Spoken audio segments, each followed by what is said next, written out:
Hello and welcome to day 33 of our Roblox Restaurant Tycoon 2 Day by Day Beginner's Guide. Now we've just completed day 32 and we're about to unlock one new dish. So what have they got for us today?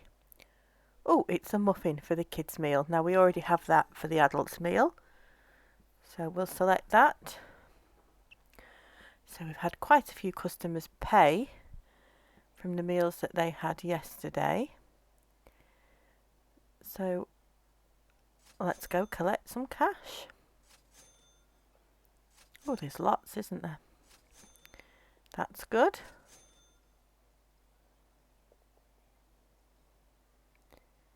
Those were the new tables that we put in yesterday.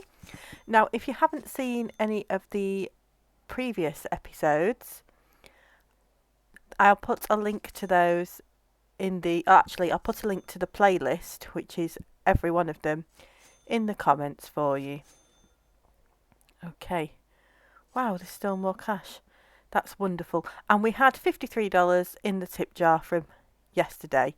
So that's how much we made yesterday in tips, which is quite good. Okay, now I have enough to buy another member of staff. So I think I will hire another waiter because yesterday they weren't working quite as quickly as I would have liked. So this way the customers aren't kept waiting too long. The faster we serve them, the faster they pay, the faster we make money to expand our restaurant. There's a big table over there. The waiter's just taken their drinks order. So it will cost $3,000 if we want to hire another waiter at a later stage. Okay, so let's have a look around what's going on. Oh, we've got $17 in the tip jar already. That must be from customers that were seated yesterday. Okay, so everything's under control at the moment. There's no tickets waiting to be cooked by the chefs. That's good, but then we're not fully seated in the restaurant. Now, yesterday I bought a Jeep and we had fun with that when I just couldn't drive it. Today, with the remaining 5 diamonds, we're going to buy the pinwheel headband. It goes in our kids' meals and we can make extra money if the kids have a toy in their meal. So we had a ball already for those and now we've bought that extra thing. So they've got a choice of 2 things in the kids' meals now. Okay, the waiter's collected those plates. That's great. Lots of tables that the customers can sit on. That order for that table was taken quite quickly. I'll help the chefs out a bit with the cooking. I think the next member of staff that we'll buy will be another chef because we seem to have enough waiters now. But every now and again I do need to help the chefs, especially when we've got a big table seated.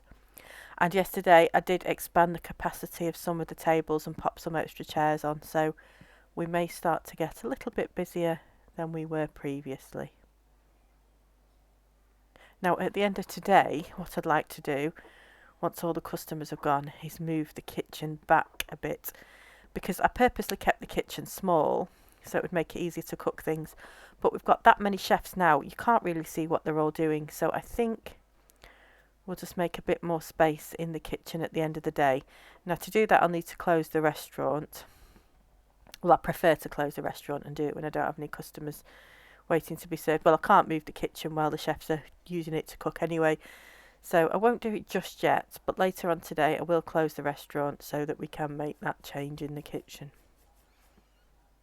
So I'm making some barbecue ribs currently. What the chefs have already made is all up there on the counter. Cheeseburgers are still very popular.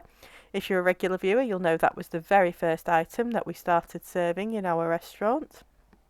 We started with the American menu. Then we moved on to the British menu. Okay, so what's going on?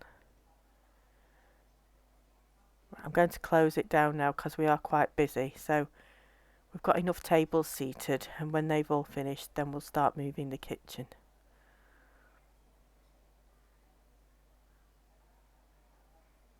Okay. The orders are being taken really quickly, so adding that extra waiter really seems to have made the difference. Lots of food waiting to go out, but the waiters dealt with that and moved it out, so that's fine. Got a few tickets waiting to be cooked, so again, I'm going to help the chefs. That tells me the next major purchase, it's definitely going to be a new chef. Oh, a view from above there. And all the lovely food that's being cooked is there waiting on the counter for the waiters to come and collect and take to the tables. Regular viewers will know if I help with the delivery of the food to the tables, it normally ends up with the wrong customer, which is why I prefer to help in the kitchen rather than to help with the waiting on, because I do sometimes get it wrong. So our tip jar's got 22 cash in today already. And we've got a table there that have paid, but there's no rush to collect the money because we don't need the table. If we needed the table back for another customer, we'd need to collect it quickly. But because I've closed the restaurant, we won't be seating any new customers yet anyway, so that's fine. I can collect the money at the end or later on. There's no rush for that now. A couple of cottage pies waiting to go out and a kids' meal as well. So I've got that money now. $111 on that table. See, the bigger you make the tables, the bigger the bills tend to be, so that's quite good. We seem to be getting the cash racking up quite quickly now, and we've got $26 in the tip jar there. Now, it took about 5 days to pay for itself because the tip jar cost $250, but now it's pure profit in that tip jar. All my chefs are happy, that's good news. All the waiters are happy as well, so we've clearly got enough of them. Okay. What's happening? They're waiting for the dessert. This table have paid. They're waiting for their dessert as well. Sponge cake, lovely. This table are also on their dessert. They're waiting for donuts there. Some more cash, wonderful. So once all these customers have finished and left the restaurant, I'm going to move that kitchen back a bit against the wall.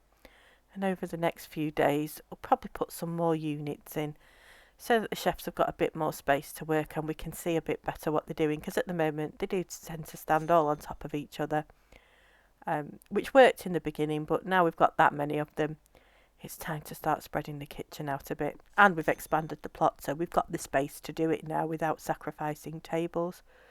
Oh, we're up to $33 in the tip jar, wonderful. Probably won't make as much in tips today as we did yesterday because I did close the restaurant earlier, whereas yesterday we did a full day of trading. I didn't close the restaurant at any point.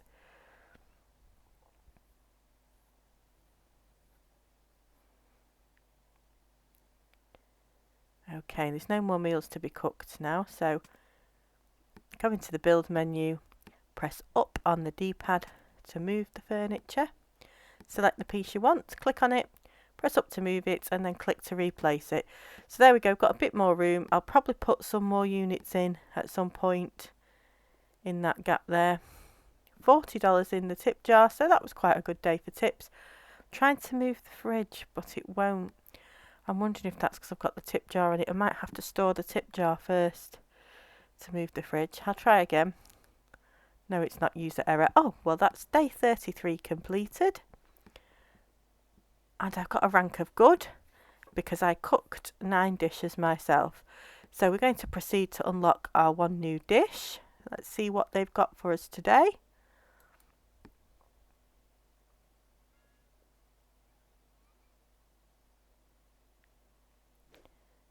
Cola, which means we've used all the items on the British menu, so I've unlocked another drink, but that means it's time to unlock another world cuisine.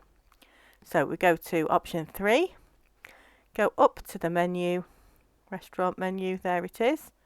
We click view, go across to unlock regions, and the next on the list is China. Oh, lovely. So we're unlocking Chinese food. So from tomorrow we'll start to earn Chinese food if we have a good day. Thank you very much for watching. I'm going to end it there now. If you've enjoyed it, please do like and subscribe, and goodbye for now.